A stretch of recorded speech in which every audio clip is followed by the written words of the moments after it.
Hi everyone. I had a number of patients ask me which should I take, the Moderna or the Pfizer vaccine.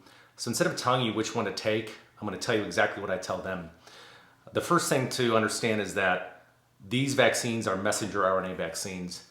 I'm going to do a separate video on how messenger RNA works because it's a bit lengthy, but just understand that this is brand new technology and we have never had a messenger RNA vaccine before. It's been proposed, it is exciting technology, but it is brand new. The second is that the Pfizer vaccine has 30 micrograms of messenger RNA, whereas the Moderna has 100 micrograms. So it's almost 3 times the dosage of the Pfizer. The Pfizer vaccine is very labile and breaks down easily once you thaw it out, and that's the one that requires the negative 70-degree refrigerator or whatever that temperature is, making it more challenging to ship and distribute, whereas the Moderna doesn't require those low temperatures and appears to be a little bit more stable. Both of them are 2 separate injections. As far as efficacy, Pfizer boasts 95% effectiveness, whereas Moderna boasts 94%, and that's basically saying a severe symptomatic infection resulting in hospitalization. Now, anecdotally, what I've noticed with my patients, with everybody I know, is that it seems like people with the Moderna vaccine get a much more intense secondary shot reaction than with the Pfizer.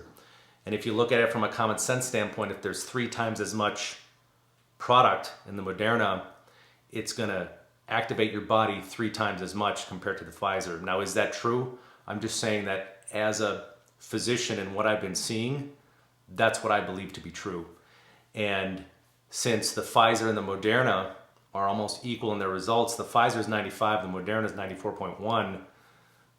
Doctors amongst my social group have been asking, well, do you need that extra 3 times as much to get the result? We don't know the answer exactly. But if you are in one camp where you want the vaccine, but you're a little bit concerned about this new technology, you don't know if there's going to be long-term applications, then I'd steer towards the Pfizer because it's got 1/3 the amount. It appears to be 95% effective. Lowest effective dose is always a wise choice in medicine to avoid side effects. That might be a good choice. If you're not worried about the technology and you want your biggest bang for your buck, then I would say go for the Moderna because it gives you 3 times as much product as Pfizer. Now, you might be in a third camp that says, I don't like this mRNA stuff, it makes me scared. Then the Johnson & Johnson one would be one that you're going to be looking towards because that is made out of an attenuated virus, which is a kind of a beaten down subversion that makes antibody against COVID. Now that one is boasting 50 to 65% symptomatic infection, but is really good at preventing death and hospitalization, which, believe it or not, is really the only end game. We don't want people dying, we don't want people in the hospital. So if you're that third group that doesn't like the idea of this technology, go for the Johnson & Johnson. And then there's a fourth group that says, I don't want the vaccine at all, I don't believe in vaccines.